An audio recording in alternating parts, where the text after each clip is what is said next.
Hello students, अस्सलाम वालेकुम। Second year pre engineering students, जी लास्ट क्लास में हमने स्लोप के बारे में डिस्कशन की थी और इंक्लिनेशन के बारे में समझा था।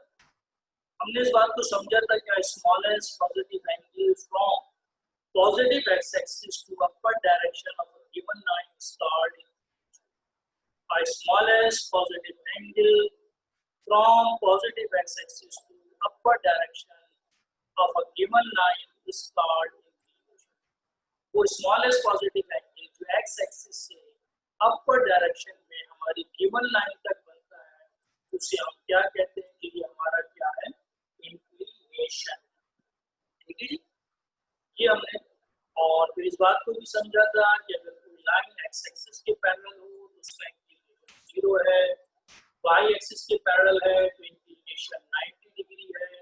अगर कोई लाइन फर्स्ट क्वाड्रेंट को और थर्ड क्वाड्रेंट को बाइसेक्ट करती है तो इंक्लिनेशन 45 है।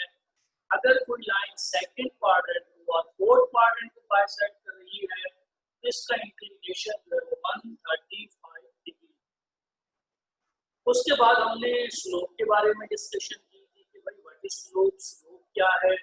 इसके बारे में हमने समझा कि जब भी हम किसी भी इंक्लाइन प्लेन पर कोई भी डिस्टेंस कवर करते हैं तो हम एक्चुअल में एक वक्त में दो डिस्टेंस कवर करते हैं। एक हम हॉरिजॉन्टल डिस्टेंस होता है और एक उसका वर्टिकल डिस्टेंस। जो वर्टिकल डिस्टेंस होता है उसे हम राइज कहते हैं और जो भी हॉरिजॉन्टल डिस्टेंस होता है उसे क्या कहते हैं, रन। और फिर इस बात को भी समझा कि जो राइज और रन का रेशियो हमारे पास बनता है, the ratio between rise and run, कह रही जो राइज और रन का रेशियो हमारे पास बनता है उसे हम क्या कहते हैं, उसे हम स्लोप कहते हैं। The ratio between rise and run is called slope. फिर इस बात को भी हमने डिफाइन किया था कि स्लोप हमारे पास 0 होता है जब लाइन एक्स एक्सिस के पैरेलल हो, जब वाई एक्सिस के पैरेलल हो तो स्लोप इंफिनिटी हमारा हो जाता है और यहाँ 0 है। स्लोप अगर हम अपर डायरेक्शन में ऊपर जा रहे हैं तो हमारा स्लोप जो है वो पॉजिटिव स्लोप होता है और अगर आप डाउन स्टीयर आ रहे हैं तो आपका जो स्लोप होता है वो नेगेटिव स्लोप होता है। तो ये तमाम पॉइंट जो है वो हम समझ चुके थे लास्ट क्लासेस के अंदर। और स्लोपी के टॉपिक पर हम कुछ पॉइंट्स और लिख लेते हैं। पॉइंट्स टू रिमेंबर में पहला पॉइंट हमारे पास क्या रहा है, if line is parallel to x-axis then slope is 0। अगर कोई लाइन x-axis के पैरेलल है तो बेटा उसका जो स्लोप हमारे पास होता है वो 0 स्लोप होता है। नंबर नेक्स्ट में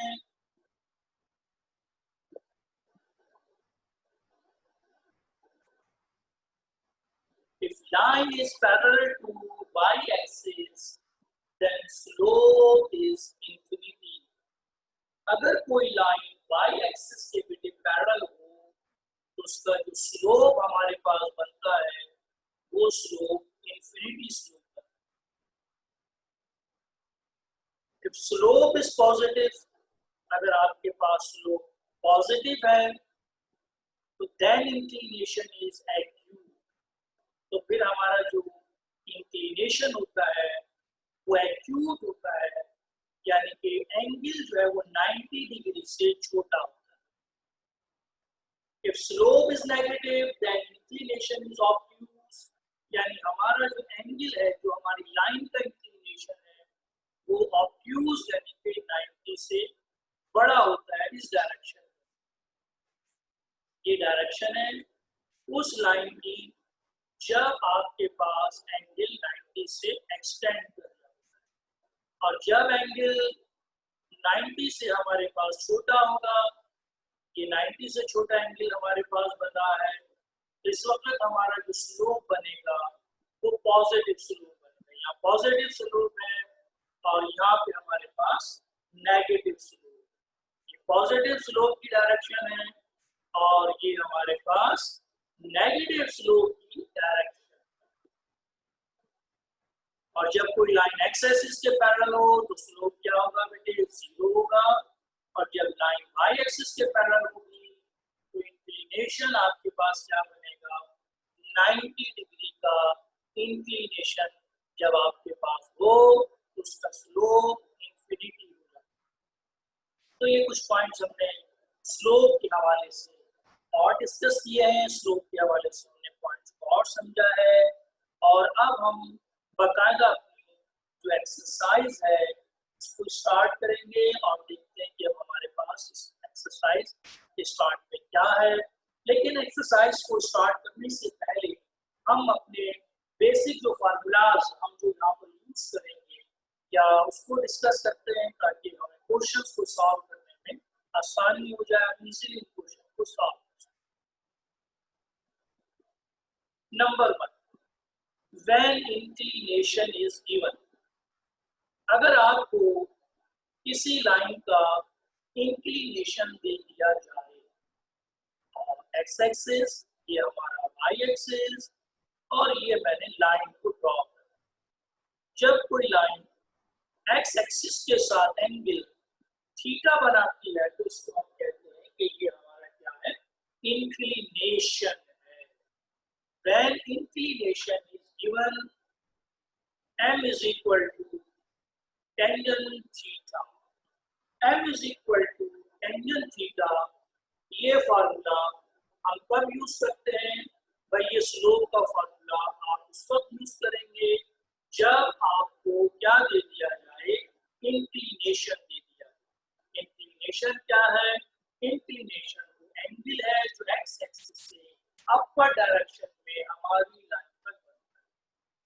तो फार्मूला क्या है, m is equal to tangent theta। और स्लोप की हमने एक डेफिनेशन तो ये पढ़ी कि the ratio between rise and run is called slope. अब हमारे पास स्लोप की एक और डेफिनेशन भी आ गई, the trigonometric tangent of inclination is called slope. कह रहे जी अगर आप थीटा जो कि इंक्लिनेशन है इस पर अगर आप टेंजेंट अप्लाई करते हैं, टेंजेंट ये ट्रिग्नोमेट्रिक टेंजेंट कहलाता है।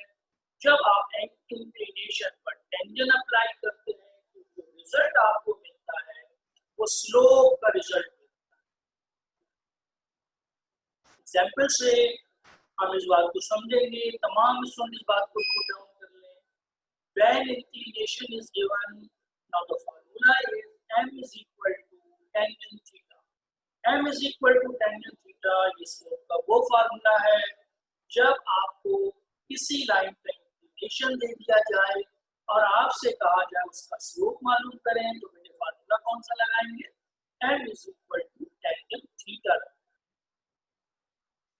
एग्जाम्पल से बात को 100% हम समझते हैं।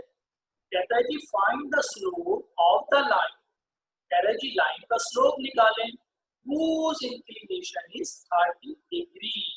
हमारे पास एक लाइन है उसका इंक्लिनेशन यानी एक्स एक्सिस से एंगल बन रहा है वो 30 डिग्री का बन रहा है। तो हमें इंक्लिनेशन उसने दे दिया है तो हम क्या कहेंगे, here theta is equal to 30 degree.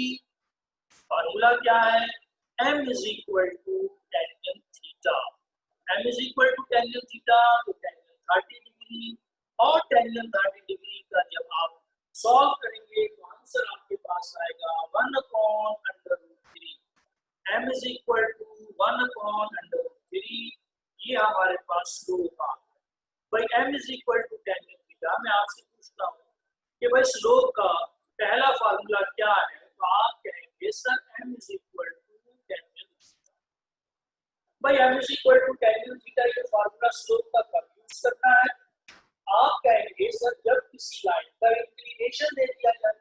मैं पूछता हूँ इंक्लिनेशन क्या है, तो आप कहेंगे सर एक ऐसा एंगल जो एक्स एक्सिस से अपवर्ड डायरेक्शन में हमारी गिवन लाइन तक बन रहा हो उसे हम इंक्लिनेशन कहते हैं। तो m is equal to tangent theta की एग्जांपल आपके सामने मैंने डिस्प्ले की है। आई होप कि आपको इस फार्मूला और इस फार्मूले की एग्जांपल से बात 100% समझ में आ गई।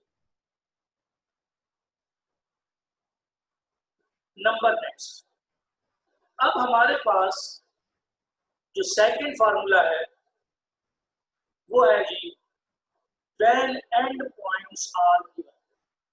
स्लोप मालूम करने का एक और formula when end points are given.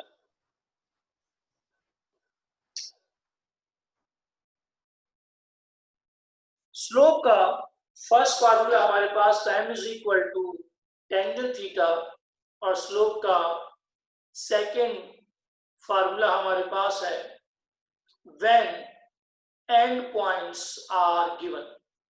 अगर हमें एंड पॉइंट्स दे दिए जाए, अगर हमें एंड पॉइंट्स दे दिए जाए,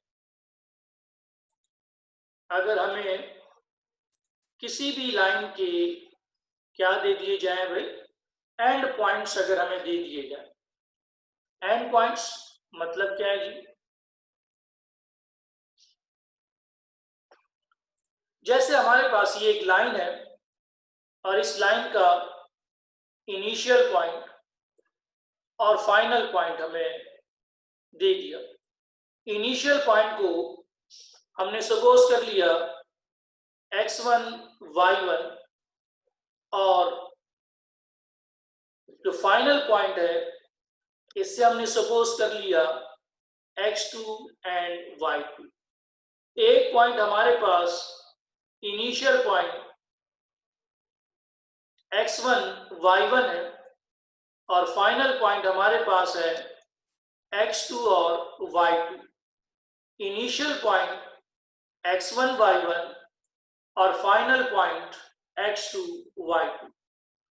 अगर आपको किसी लाइन पर एंड पॉइंट दे दिए जाए और हमें इसका स्लोप मालूम करना हो, तो अब हमारे पास जो फार्मूला है वो है बेटे m is equal to y2 minus y1 divided by x2 minus x1।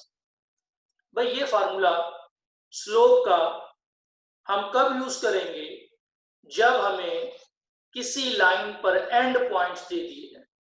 पहला पॉइंट x1 y1 है, दूसरा पॉइंट हमारे पास x2 y2 है और हमने यहां पर फार्मूला यूज किया m is equal to y2 minus y1 divided by x2 minus x1।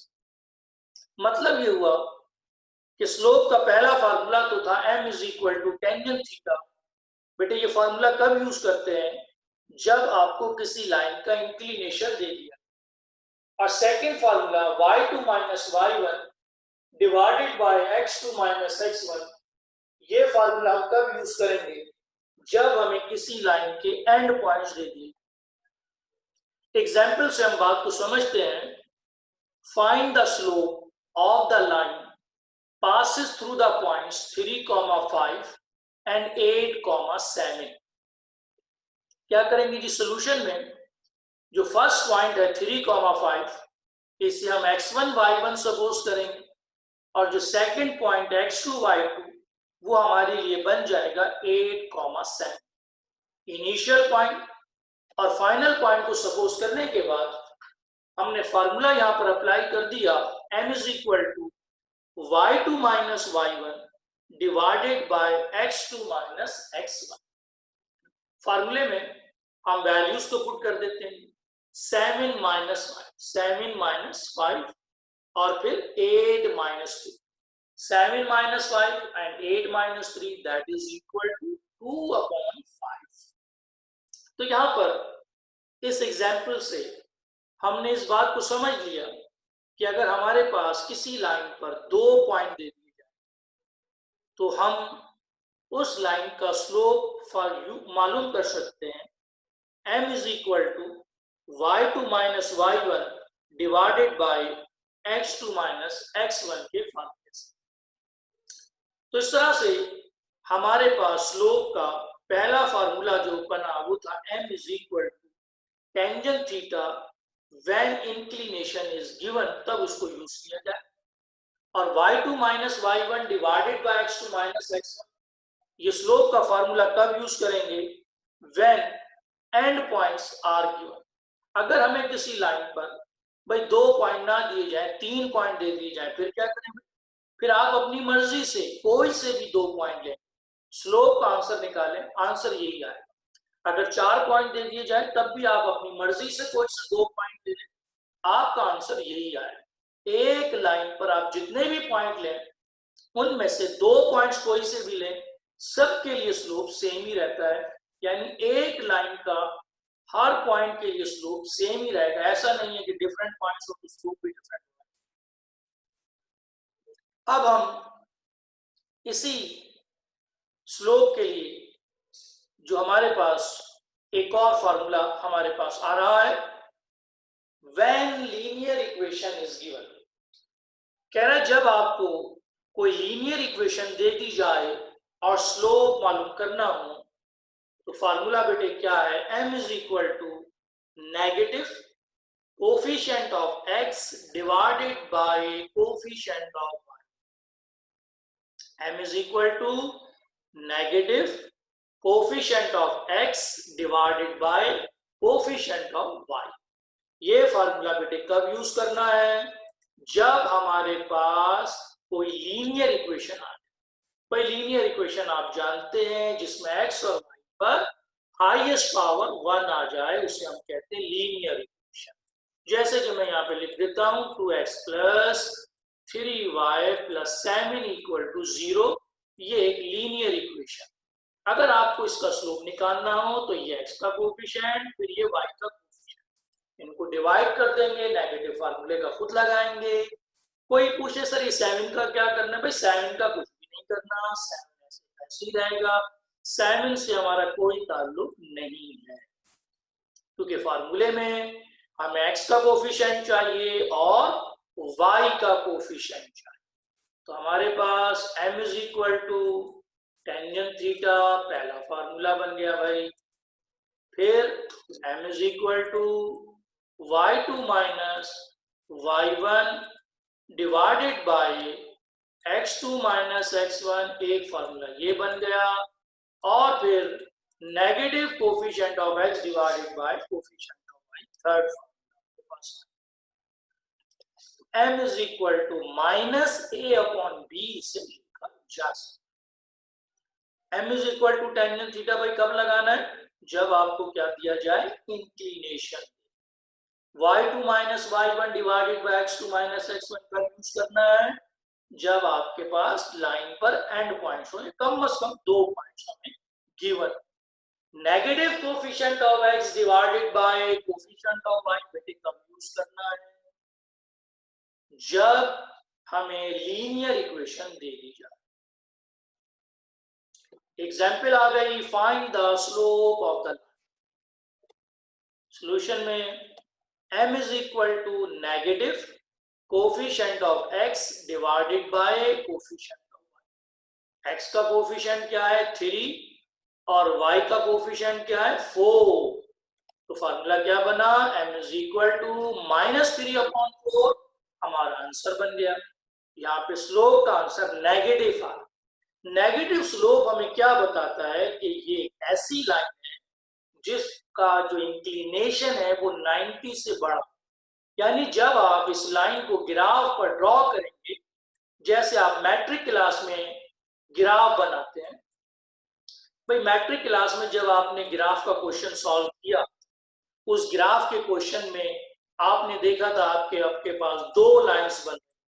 तो जितनी भी लीनियर इक्वेशंस होती हैं, जब आप उन्हें ग्राफ पे ड्रॉ करते हैं तो जो ज्योमेट्रिकल शेप बनती है वो लाइन की शेप बनती है।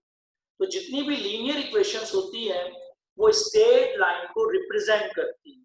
यानी जो ज्योमेट्रिकल शेप है लाइन, इस ज्योमेट्रिकल शेप लाइन की मैथमेटिकल इक्वेशन जो होती है वो लीनियर इक्वेशन। और यही बेटे हमारी मॉडर्न ज्योमेट्री भी है। मॉडर्न ज्योमेट्री में हम ज्योमेट्रिकल शेप्स की मैथमेटिकल इक्वेशंस पढ़ रहे हैं, हम इनकी अलजेब्रिक इक्वेशंस पढ़ रहे हैं। तो जो मैट्रिक क्लास में जब आप ग्राफ का क्वेश्चन जब भी सॉल्व करते हैं तो वहां पर आपको 2 लीनियर इक्वेशंस दी जाती हैं, फिर आप उनसे इक्वेशंस निकालते हैं, फिर वैल्यूज पुट करके पॉइंट्स बनाते हैं। ग्राफ पर आप 4 पॉइंट्स ड्रॉ करते हैं, फिर उन 4 पॉइंट्स को मिलाया जाता है और कहा जाता है कि चारों पॉइंट्स का एक सीध में होना जरूरी है, एक स्ट्रेट पाथ में होना जरूरी है, ताकि आपके पास एक स्ट्रेट लाइन बन जाए। तो किसी भी लीनियर इक्वेशन का जो ग्राफ होता है वो स्ट्रेट लाइन होती है। इसलिए हम कहते हैं कि जो लीनियर इक्वेशंस है वो किसको रिप्रेजेंट करती हैं? स्ट्रेट लाइन को रिप्रेजेंट करती है। मॉडर्न ज्योमेट्री में हमने तमाम ज्योमेट्रिकल शेप्स की मैथमेटिकल इक्वेशंस को डिफाइन कर लिया। हमने इनकी मैथमेटिकल इक्वेशंस को पढ़ा, जिसको हम मॉडर्न ज्योमेट्री कहते हैं। आई होप कि तमाम स्टूडेंट इस बात को समझ रहे हैं कि भाई कंफ्यूजन ये हो सकती है कि सर लीनियर इक्वेशन का स्लोप से क्या ताल्लुक है। भाई आप सर कहते हैं कि भाई जब लाइन का इंक्लिनेशन दे दिया जाए तो m is equal to tangent theta लगा दें। चले जी, ये बात तो हमें समझ में आ रही है। जब आप कहते हैं सर कि भाई जब किसी लाइन पर एंड पॉइंट दे दिए जाए तो आप फार्मूला लगा दें स्लोप का y2 minus y1 divided by x2 minus x1। लेकिन ये बात समझ में नहीं आ रही कि लीनियर इक्वेशन का लाइन के साथ क्या ताल्लुक है, या लीनियर इक्वेशन से स्लोप क्यों निकाला जा रहा है। तो भाई ये बात बड़ी अहम और समझने की कि जो लीनियर इक्वेशंस होती हैं ये तमाम की तमाम इक्वेशन किसको रिप्रेजेंट करती हैं? स्ट्रेट लाइन को रिप्रेजेंट करती हैं। अगर ये आपसे कोई स्टूडेंट कहता है कि ये एक इक्वेशन नहीं है बल्कि ये एक लाइन है, तो ये बात बिल्कुल सही। देखने में आपको ये एक इक्वेशन नजर आ रही है लेकिन एक्चुअल में ये लाइन। भाई ये लाइन कैसे है? ये लाइन उस तरह से है जैसे जब हम इसको ग्राफ पे ड्रॉ करेंगे तो हमारे पास जो ज्योमेट्रिकल शेप बनेगी वो स्ट्रेट लाइन की शेप। अब कोई स्टूडेंट कहता है कि सर इसको ग्राफ पे कैसे ड्रॉ करना है? तो भाई वो मैट्रिक क्लास में जिस तरह से आपने ग्राफ बनाया था सेम उसी तरीके से आप इसको ग्राफ बना सकते हैं। तो आई होप कि आपको ये बात बहुत अच्छे से समझ में आ गई है कि लीनियर इक्वेशन से स्लोप क्यों निकाला जा रहा है, या लीनियर इक्वेशन का लाइन के साथ क्या ताल्लुक बन रहा है। ठीक है जी, आई होप कि तमाम स्टूडेंट ने इस बात को बहुत अच्छे से समझ लिया। लेकिन अगर मैं थोड़ा सा रिवाइज करूं फिर से, क्या जी आज के लिए हमने पहला फार्मूला जो पढ़ा स्लोप मालूम करने के लिए वो क्या है? m is equal to tangent theta. Second formula क्या पढ़ा? y2 minus y1 divided by x2 minus x। Third formula क्या पढ़ा? Negative coefficient of x divided by coefficient of y। Point to be noted में, when two lines are parallel, एक line L1 और एक line L2, कह रहे जी अगर दो लाइन से एक दूसरे के साथ पैरेलल हो तो उनके स्लोप्स हमेशा इक्वल। यानी अगर आप पहली लाइन का स्लोप मालूम करें और आंसर आ गया 2/3, सेकेंड लाइन का आपने स्लोप मालूम किया और आंसर आ गया 2/3, तो इसका मतलब ये हुआ, इसका मीनिंग ये हुआ कि वो दोनों लाइंस एक दूसरे के साथ क्या है? पैरेलल। फिर से देख लेते हैं इसको। When two lines are parallel, then m1 is equal to m2। कह रहे हैं जी अगर दो लाइंस एक दूसरे के साथ पैरेलल हो तो उनके स्लोप्स हमेशा इक्वल होते हैं। नंबर नेक्स्ट पॉइंट ये कहता है कि when two lines are perpendicular, अगर दो लाइंस आपके पास परपेंडिकुलर है तो ये लाइन मेरे पास आ गई, मैंने L1 का नाम दे दिया, सेकेंड लाइन को मैंने L2 का नाम, और ये 90 का एंगल यहां पर।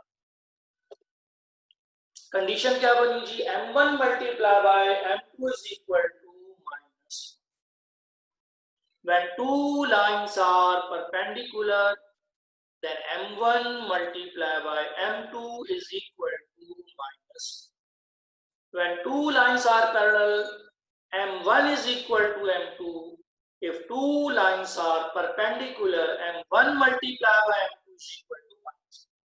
अगर दो लाइंस एक दूसरे के साथ पैरेलल हैं तो उनके स्लोप बेटे इक्वल होते हैं, और अगर दो लाइंस एक दूसरे के साथ परपेंडिकुलर हैं तो उनके स्लोप का जो प्रोडक्ट होता है वो हमेशा -1 के इक्वल। तो ये कंडीशंस हैं परपेंडिकुलर लाइंस की और पैरेलल लाइंस की। तो अब तक हमने 3 फार्मूले और 2 कंडीशंस को पढ़ा। m is equal to tan theta, m is equal to y2 minus y1 divided by x2 minus x1, m is equal to negative coefficient of x divided by coefficient of y, और m1 is equal to m2 एक first condition कब use करते हैं, जब दो lines parallel हो, और m1 multiply by m2 is equal to -1 ये कंडीशन बेटे कब यूज करते हैं, जब दो लाइंस एक दूसरे के साथ परपेंडिकुलर। किस तरह से इन कंडीशन को यूज किया जाएगा, क्या कंडीशंस हैं, ये आपको क्वेश्चंस में बहुत अच्छे से समझना। लेकिन क्वेश्चन नंबर 9 हमारे पास आ, क्वेश्चन नंबर 9 कहता है द लाइन थ्रू 6, -4 एंड -3, एक लाइन जो है वो इन दो पॉइंट से पास हो, तो पहला पॉइंट इनिशियल है और दूसरा पॉइंट फाइनल है। इज, ये लाइन इज, मैं इसको ड्रॉ करता हूं, जैसे ये लाइन 2 पॉइंट से पास हो रही, 6, -4 से और -3, 2 से। इस पैरेलल, ये लाइन जो है वो पैरेलल, क्या है जी, पैरेलल, किसके साथ, टू द लाइन, उस लाइन के साथ, through the point 2, 1 and 0, 1। It's mean we have 2 given parallel lines, यानी यहां पर हमें 2 पैरेलल लाइंस दी गई और ये कहा गया है फाइंड y, भाई y की वैल्यू को फाइंड आउट करना है, और ये दोनों लाइन से एक दूसरे के साथ क्या है, हम ये बात जानते हैं कि अगर दो लाइन से एक दूसरे के साथ पैरेलल हो तो उनके स्लोप्स बेटे क्या होते हैं, इक्वल होते हैं। ये कंडीशन है, कब यूज करते हैं, when 2 lines are parallel. First को हम L1 का और सेकंड को हम L2 का नाम देते हैं, आपकी मर्जी है, आप पहले को L2 कहते हैं, दूसरे को L1 कहते हैं। ना इन सोल्यूशन की तरफ अगर हम मूव कर लें, ना in solution let L1 and L2 be the 2 given lines। L1 और L2 हमारे पास 2 given lines। We have to find slope of L1। अब हम लाइन L1 का स्लोप मालूम करें। भाई स्लोप मालूम करने के 3 फार्मूले हैं, m is equal to tan theta, m is equal to y2 minus y1 divided by x2 minus x1, और m is equal to negative coefficient of x divided by coefficient of. तो भाई यहाँ कौन सा फार्मूला यूज करना है, कौन सा फार्मूला, फर्स्ट या सेकंड, सेकंड फार्मूला यूज करना है, शाबाश, वेल डन भाई। We have to find slope of L1। The first point 6, -4 जो है, इसे हम क्या सपोज करेंगे, x1 और y1 सपोज करेंगे। जो सेकंड पॉइंट है हमारे पास -3, 2, इसे क्या सपोज करेंगे, x2, y2। बेटे फार्मूला कौन सा यूज करना है, m is equal to y2 minus y1 divided by x2 minus x1। Values को पुट करते हैं यहाँ पर, 2 + 4, क्योंकि 2 y2 का 2 है, और माइनस फार्मूले का और एक माइनस पहले से है, +2 + 4, और -3 - 6 दैट इज इक्वल टू 2 + 4 और -3 माइनस। अगर कोई स्टूडेंट पीछे रह जाए तो भाई ये जो सेकंड स्टेप, सॉल्यूशन का जो स्टेप है, ये आपको नेक्स्ट पेज पर अगेन मिल जाए, तो आप इसको यहां से इजीली नोट कर सकते हैं। बस इसको जरा तेजी के साथ नोट कर लें, तो ये स्टेप आपको नेक्स्ट स्लाइड पर अगेन मिल जाए। ये आपके पास देखिए, 2 + 4 क्या बन गया, 6, -9 कैंसिलेशन, -2/3। पहली लाइन जो L1 है बेटे, इसके स्लोप को हमने m1 का नाम दे दिया, m1 is equal to -2/3। ठीक है जी। अब आगे हम इसी तरह से क्या लिखेंगे, we have to find slope of L2। अब लाइन जो L2 है, उसका जो पहला पॉइंट है उसको क्या सपोज किया, x1 y1 सपोज किया। जो सेकंड पॉइंट है 0, y, इसको क्या सपोज किया, x2 y2 सपोज करेंगे। फार्मूला यूज किया, m is equal to y2 minus y1 divided by x2 minus x1। Values को पुट कर देते हैं जी यहां पर हम, और आपके पास आ गया y minus 1 divided bye 0 minus 2, y minus 1 divided bye 0 minus 2। भाई y माइनस 1 तो y माइनस 1 ही रहेगा, और 0 माइनस 2 में नीचे क्या आ जाएगा, माइनस 2 आपके पास, जैसा कि आप देख सकते, ये आपके पास y माइनस 1 और 0 माइनस 2, y माइनस 1 0 माइनस 2 को, ये आपके पास आ गया y minus 1 divided by minus 2। According to question lines are parallel, भाई दोनों लाइंस एक दूसरे के साथ क्या है, पैरेलल है। और जब दो लाइंस एक दूसरे के साथ पैरेलल हो तो हम जानते हैं m1 is equal to m2। पहली लाइन का जो स्लोप है -2/3 और सेकेंड लाइन का जो स्लोप है हमने यहाँ पे पुट कर दिया, क्रॉस मल्टीप्लाई करेंगे, 4 is equal to 3y minus 3, 4 plus 3 is equal to 3y, तो 7/3 आपके पास इसका आंसर आखिर में आप लिख सकते हैं। Hence the value of y is 7/3, value of y is 7/3। तो इस तरह से हमने y की वैल्यू को फाइंड आउट कर लिया कि भाई यहाँ जो y की वैल्यू है वो क्या है, 7/3 है। क्या कंडीशन है, क्या मेथड है, फर्स्ट लाइन का स्लोप निकाला, फिर सेकंड लाइन का स्लोप मालूम किया, और कंडीशन यूज की m1 is equal to m2, m1 is equal to m2 क्यों यूज किया, क्योंकि क्वेश्चन में ये बताया गया था कि ये जो लाइंस है वो एक दूसरे के साथ, और जब लाइंस एक दूसरे के साथ पैरेलल हो तो m1 is equal to m2 की कंडीशन हम यूज करते हैं। आई होप ये क्वेश्चन आपको बहुत अच्छे से समझ में आ गया है। अब हम आगे एक और क्वेश्चन की तरफ मूव करें। Question number 10, question number 10 important question है। कहता है जी the line through the point 2,5 and -3, -2 is perpendicular to the line 4, -1 and x, 3 find. कह रहा है जी दो लाइंस अब एक दूसरे पर पैरेलल नहीं है, अब दोनों एक दूसरे के साथ परपेंडिकुलर। तो डायग्राम से क्वेश्चन को अगर हम समझें तो ये 2,5 और -3, -2, ये रफ डायग्राम बनाना चाहे बना ले, ना बनाना चाहे तो मर्जी। अच्छा यहाँ पर इस बात का भी ख्याल रखें, अगर 2,5 आपने यहाँ नहीं बनाया, नीचे बना दिया, ये ऊपर बना दिया, तो इससे कोई फर्क नहीं। अगर आप इसको x1 y1 ना लें, इसको x2 y2 ले लें, इसको x1 y1 ले लें, इससे भी कोई फर्क नहीं। अब सेकंड लाइन में डायग्राम इसलिए बना रहा हूं ताकि आपको क्वेश्चन का कॉन्सेप्ट समझ। 4, -1 और x, 3, अब ये दो लाइंस एक दूसरे पर क्या है, परपेंडिकुलर। तो एक को L1 का नाम दे दिया, एक को L2 का नाम दे दिया। When two lines are perpendicular. Now in solution, let L1 and L2 be the two given lines. L1 और L2 हमारे पास क्या है, दो given lines हैं।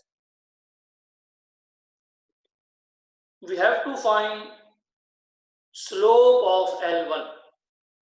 हम पहली लाइन L1 का स्लोप मालूम करें, लाइन L1 का स्लोप मालूम करें, और कौन सा फॉर्मूला यूज करना है, m is equal to y2 minus y1 divided by x2 minus x1। Let जो पहला पॉइंट है 2,5, उससे हमने सपोज कर लिया x1 y1।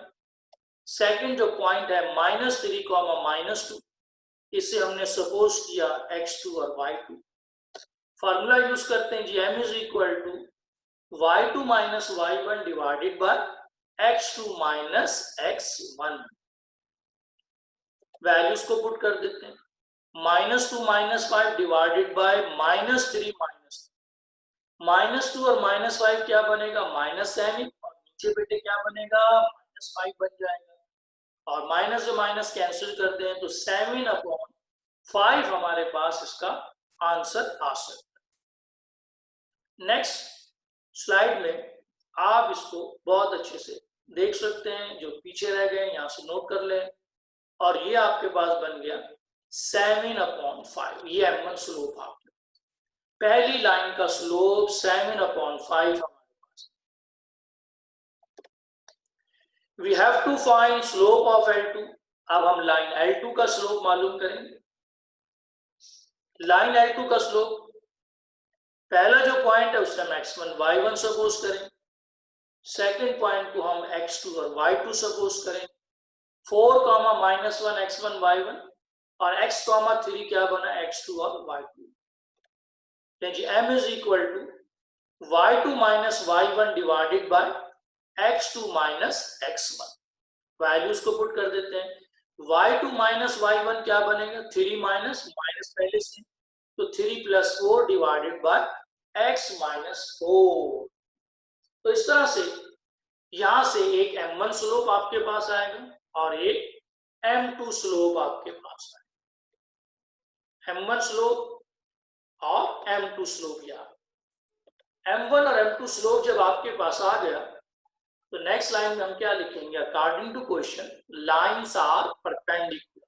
Lines are perpendicular, तो that is m1 multiply by m2 is equal to -1। m1 हमारे पास क्या है जी, और m2 की वैल्यूज को पुट किया। m1 की वैल्यू ये m2 की वैल्यू है। 7 को 4 से मल्टीप्लाई करेंगे और 5 को नीचे दोनों से मल्टीप्लाई करेंगे, तो ये आपके पास बन जाएगा 28 5x माइनस 20। 5x माइनस 20 बेटे डिवाइड हो रहा है, राइट साइड पे मल्टीप्लाई कर देते हैं, that is equal to -5x plus 20।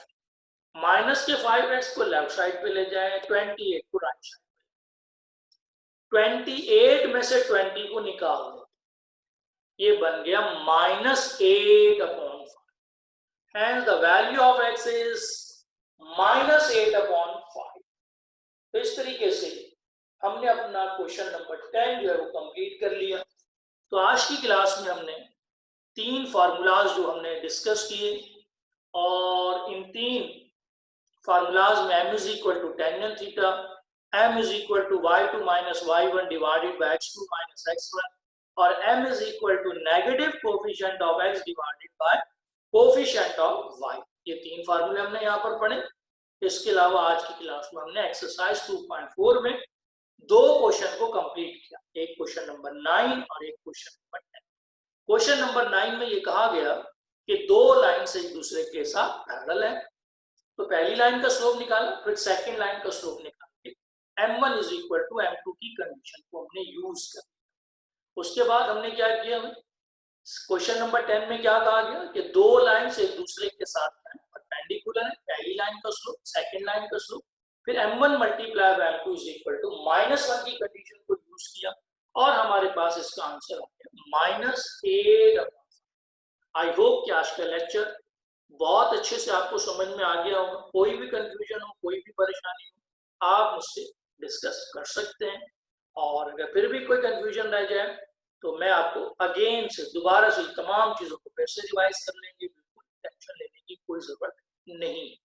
तो मेरी तरफ से तमाम स्टूडेंट को अल्लाह हाफिज। नेक्स्ट क्लास में इसी एक्सरसाइज के क्वेश्चंस को हम और आगे बढ़ाएंगे। तमाम स्टूडेंट्स को